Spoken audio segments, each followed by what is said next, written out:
Folks, the best value at Manager Tools is to buy an annual license to our material. For $200 a year, you get access to show notes for every single show produced, over 100 a year, plus our entire archive of nearly 1,000 shows. You wouldn't want to print it out all in one place. It'd be a management Wikipedia, and it'd be probably 5,000 pages. You get all that, plus access to Things I Think, and even more powerfully, the interview creation tool, which may be our strongest and most least known digital tool that we have, and more digital tools to come in the future, available only to licensees. Ask another licensee. They'll tell you it is the best value they have. Welcome to Manager Tools. Your door is not always open. Today's cast answers these questions. Does my door always have to be open? Can I say no to an impromptu request for my time? What does an open door policy mean? Here we go. Here's the truth that a lot of managers have trouble with. Some I can say the good managers. Your door as a manager doesn't always have to be open. Yeah. More often than not, right? Yeah. Truly, you can't use this to drive a truck through the eye of a needle. But it is okay to say no to impromptu requests every once in a while. And today we're going to talk about how. Yeah. In fact, it's funny. There were two casts I thought I'd never write. There may be more, but the two that popped to my mind right Communicate now. less with your people. Right? Yeah, exactly. Yeah. Fire the bad ones. No. The two that I didn't think I'd ever write was one, what to do if one of your directs has body odor. And the reason I said I would never write them is, in my head, I said, I get this question all the time. I mean, folks, if you haven't listened to our body odor cast, we recommend you do so. Yeah, this is not a joke. It really does. Yeah, no, it really is. It really, and I said, well, no, you wouldn't do that. You wouldn't do a podcast on that, blah, blah, blah, blah. And you wouldn't do a cast on people asking me all the time, does my door always have to be open? And I just had this epiphany one day years ago that I get these questions all the time. These are the casts I most should write. The ones that, clearly people have this question. And in my head, nobody's going to ask that question, right? No, they just won't. People should know. Managers should know what the answer is. And so this is a fairly simple cast. Many of you will kind of say, well, that was pretty easy. Of course, that's true. But you would be surprised. I got asked this question this week on the road, and I said, shoot, I'm going to answer the question. And here's what it boils down to. Being approachable, most managers would say, I mean, there's some high Ds who would say, no, that's not true. But generally, being approachable as a manager is a good thing. The problem is between email and meetings and everything else, during those times you're sitting in your office, you're trying to get your own work done, thanks to the whole working manager thing, which is always so funny. You can become a target, and people come in and say, hey, do you have a minute? We like to joke that high Ds, forceful, take no prisoners, make things happen kind of bosses like Mike and I, as an example, always worry when someone says, can I have a minute? And you say, sure. And in your head, you mean a minute, and they come in and sit down in your cubicle. Because if they only need a minute, why are they sitting down? And now I'm in trouble. Yeah. now the minute is suddenly going to be 10. Oh, no. Yeah. So you're right. It is okay to say no. You don't have to say yes every time someone wants a minute. And a lot of managers don't understand that. They think they're supposed to have an open door. But there's a difference between having a door that's open and a door that's always open. Now, guys, for now, I want you to put aside the idea of an open door policy. We're going to come back to that, okay? Look, first of all, folks, there are plenty of times when your door can't be open. You're in a meeting, so you're not available. When I say your door is open, I mean you're available on an impromptu basis. You're in a meeting, your door's not open. You're on a plane, your door's not open. You're in your boss's office, your door's not open. You're in the bathroom.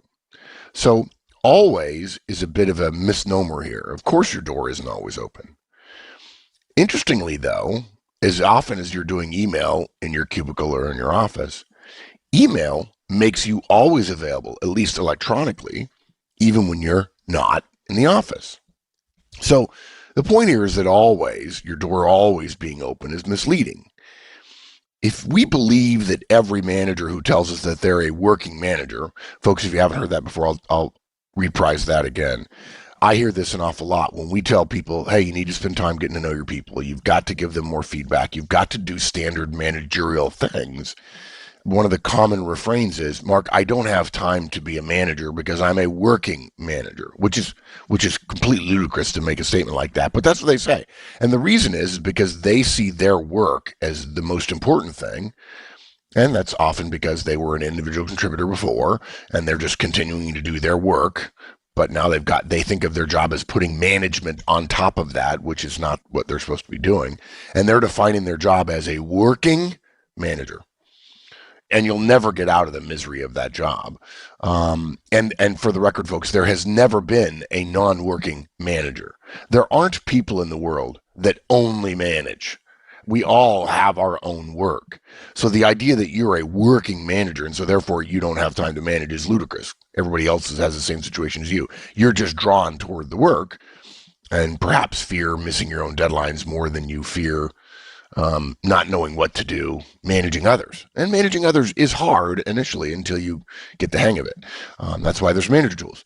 But we would just recommend that you see your job as not as a working manager, but as a working manager. Okay.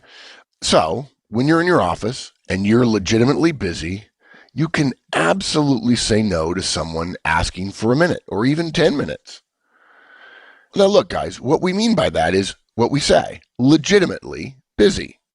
Right. If you can spare 5 minutes, then you should go ahead and do it. Yeah, right? Go ahead, right? And it's your call. Okay? It is your call. If you have 5 minutes, give it. If you don't, say no. Okay? Yeah, we don't mean this guidance as, if you think yourself as super busy all the time, that you can use this to say, like, a blanket authorization to say no every single time.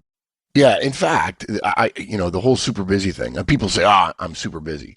Maybe it makes me cynical after 30 years of coaching managers, but my experience is that when people say things like, I'm super busy all the time, they're making a broad general statement about their schedule, which is actually false. They just feel super busy, but there are times when they hang around and they take breaks just like everybody else. Super busy all the time is an overly simplistic way to describe somebody who has a lot to do. But when we follow people around, and I do this routinely in my coaching work, I follow executives and managers around, and in general, most people are constrained by their human nature and their human body and bathroom breaks and coffee breaks and chatting with people, and they have all kinds of free time. As a general rule, 30% of everybody's time is wasted every day. So if you think of yourself as super busy all the time, which almost everybody I talk to does, that doesn't give you authorization, because you have a generic sense of being busy, to always be able to say no. This is the point Mike was making earlier. This is not, we're not giving you a loophole that you can drive a truck through. Super busyness comes and goes at various times. You have to assess how involved you are at the time of the request versus having a standard response. If you're working through email at your desk because you have time scheduled to do email on your calendar and you get 200 mails a day and you've limited it to 90 minutes a day, 30 minutes in the morning, 30 minutes middle of the day, 30 minutes into the day, which is our guidance and which works like a charm. And until you've tried it, don't tell me it won't work, because I know tens of thousands of managers who do it and say, yeah, well, the others don't want to do it this way. That's fine. I'm happy doing it this way. It works. And I no longer have any email anxiety. So it's okay to say no if you've scheduled time for email. You're in what amounts to a scheduled appointment. Now, when I say scheduled appointment, guys, don't take that to mean you're going to start blocking time on your calendar and you're basically going to fill up your time with block time. That's just ludicrous. Do that a few times. I promise you, nobody will bug you because everybody thinks you're a dork. So don't do that. The anti-dork rule. Okay. Yeah, exactly.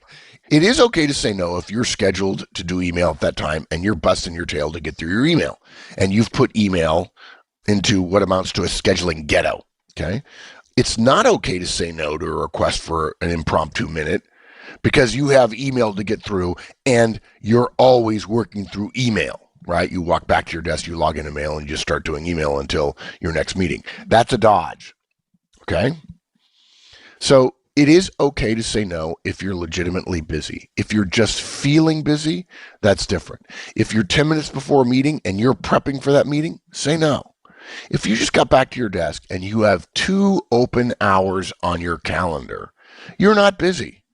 Now, if you say to me, well, Mark, the open hours are for email and stuff like that. Okay, fine. Well, you need to start scheduling time. And by the way, if you have 2 open hours to do email, I bet you your email takes you the entire 2 hours in your head when you think about your day. But in fact, you take 2 or 3 breaks and you actually covet those days when you're busy in the morning and you think you're going to be in meetings all afternoon and suddenly one of the big meetings cancels, another meeting cancels. You have 3 hours free and you feel a sigh of relief, but you don't immediately think, where am I on which project and how can I take a half an hour of those 3 hours and make them effective? And so you go back to your desk and you just kind of clean up your desk and do email and try to catch up.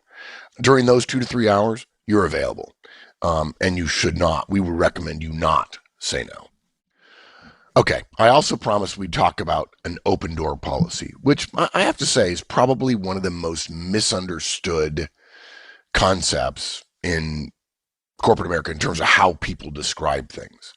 This guidance that we're giving you about your door being okay, not always open, actually has nothing to do with what many people call an open door policy. It is just a misappropriation of the phrase. The phrase means something different. Yeah. Yeah, an open door policy is about how managerial escalations are handled. When a company or a manager says they have an open door policy, it means that if you have talked to a lower level manager and you have not received a resolution of a concern, or you would like another chance to have your concern, your idea, your question answered, you are entitled to escalate to the next higher manager. Right. So it addresses the hierarchy in an organization versus the amount of time you get to talk to your manager. And by the way, interestingly, part of the value of these policies is that while they mean senior doors are always open, they're only open to you because the policy insists that the lower level open doors have already been used. In other words, you don't get to walk into the CEO's office. In fact, I'll never forget, I was in St. Louis and I was talking to a client, and a guy was sitting outside in the really posh waiting area outside of the C-suite executive area on a certain floor of the building. And I asked the secretary of the COO who I was working with, I said, hey, who's that? I don't recognize him. He says, oh, he's taking advantage of open door. And the CEO came over to talk to COO for a minute, and he said, who is that guy? He says, oh, one of our guys. And the CEO walked over and chatted with him for a minute. And the COO said, you know, the COO later said, do we have an open door policy? And I said, I don't know. I don't know whether you do or not. And he said, well, we should, because he found out that the guy came in, the guy hadn't talked to anybody. He just wanted to talk to the CEO. And folks, if you're thinking in your mind, you want a democratic, you want a flat organization, you want to be able to go talk to the CEO of a multi-billion-dollar company all the time, I would suggest 2 things. One, you have no idea what the CEO is doing, and his or her time is so precious that their door can't be open to any request at any time.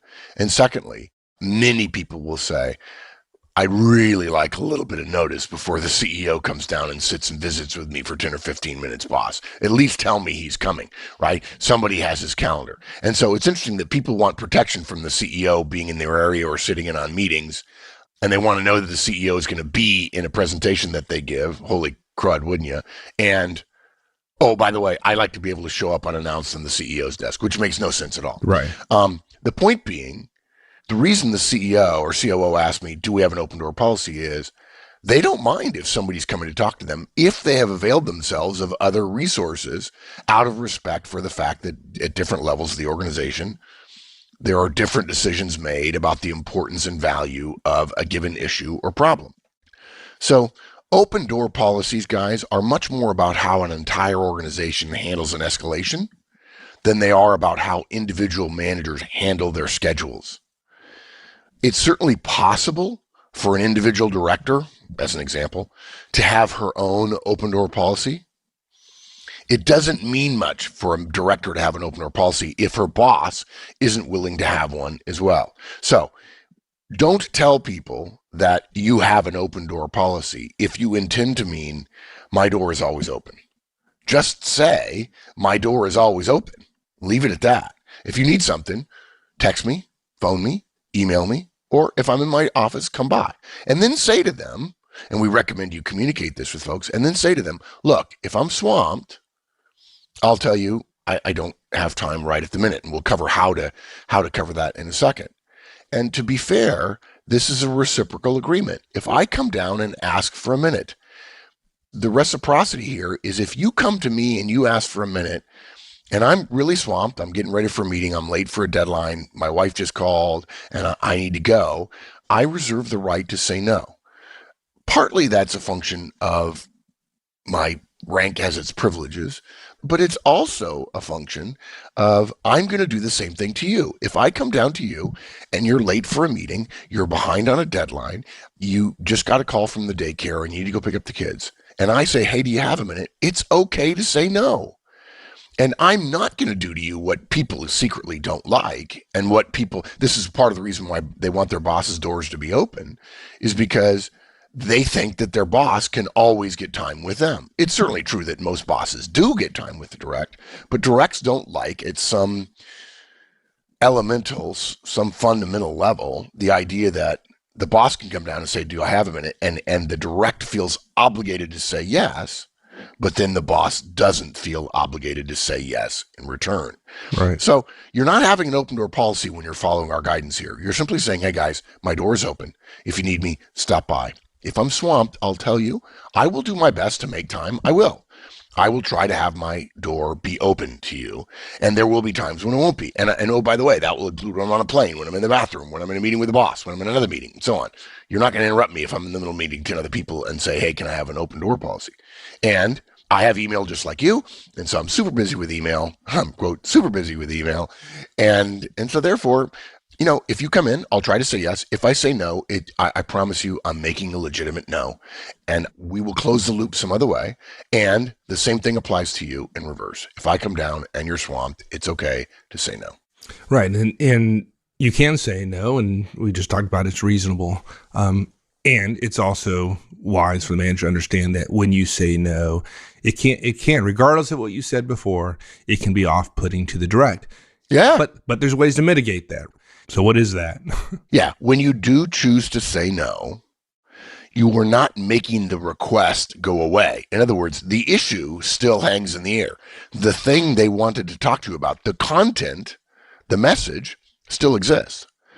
So when you say no, for the record, put it in your head, you're actually communicating, you're saying, not right now. Okay? Do you have a minute? Really, the question is, in its full delivery, is, do you have a minute for me right now? Because as your direct, I have a minute right now to talk to you. All you're saying when you say no is, unfortunately, our calendars didn't sync. You had a minute right now, but I do not. Okay? When you decline an impromptu request, you're not eliminating it. You're just delaying it. Okay? So you got to give it a new deadline. You got to give an estimate of the delay about when you're going to address the issue. Okay? You can either ask the person to come back at a certain time, or the other choice is take responsibility upon yourself to connect with them by a certain time. And to be honest, I suggest both those things, and most managers generally choose to ask the direct to come back. And again, that's fine. What's interesting about this is, if you do this right, if you say, I don't have time right now, but I will give you time later, 20, 30 minutes, or I'll come by and see you in the next hour or two. Experienced managers will tell you that when they do this, it actually decreases interruptions because the direct doesn't come back. Okay. Well, that's good, as long as it's not indicative of some problem. Yeah, if you're following up. But now other managers say, yeah, that's right. I agree. I just tell them I don't have time right now. And they tend to not come back. What the direct has learned is you don't really give a hoot about them, and you're blowing them off. And what you're saying is, no, I don't want to talk to you about whatever it is you want to talk to me about. And you're right. That's a bigger problem. So If you say to come back in 30 minutes, but you then say no a couple of more times every time they come back, and then they stop coming back, one of two things is true.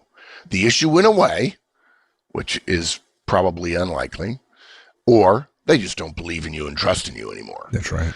So if you make a habit of always saying no, even to multiple requests, don't be stupid enough to be happy about less interruptions. Again, it's just your directs no longer caring to interact with you. Okay. The two easiest ways to do this sound like this. Mike comes in. He says, hey, Mark, do you have a minute? Mike, by the way, I almost said, hey, boss, but I know you wouldn't call me boss. you might call me sir or something. Maybe. Maybe. Well, I can think of a lot of other things I call. Yeah, you could. No, yeah, you Those could. two weren't in it. Yeah, not at the top of your list. Well, someday I'll put you as the boss, and I'll role play what I would call you. Oh, God. Ozine. I'll call you Mr. Ozine. There you go. It's always good not to know the pronunciation of your boss's name. Exactly. I would say this. Sorry, but I don't have time right now. And you can state the reason if you like. Can you stop back by in 20 minutes? Or can you stop back by in 30 or 45 minutes?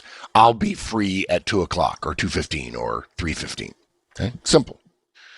Or the other way is, unfortunately, now's not good for me. Can I make a note to come by and see you sometime in the next 1 to 2 hours? Will that work for you? That's all. Okay? You're either asking the person to take responsibility to come back, or you're taking responsibility. I've done both. They both work. I will tell you that if you're genuinely busy and you tell them you'll stop back by and you don't write it down, you probably won't stop back by. And that's not good. Yeah, because you've made a commitment, right? If you've said you're gonna stop by in the next 1 to 2 hours, that's a commitment. Yeah. As a rule, if you make a habit of keeping your commitment that person gets time later, either because they come by or because you go by their desk or whatever, they'll also bug you a lot less.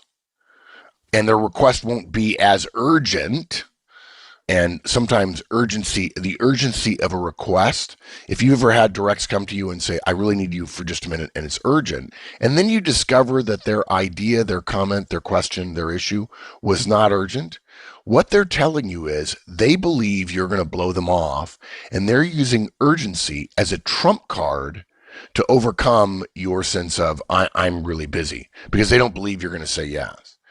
So be careful about that. In almost all possibilities, whether you handle this right or wrong in a pattern, you'll get less interruptions. But there are some versions of less interruptions that are problematic. You blowing them off and then not circling back or not giving them time.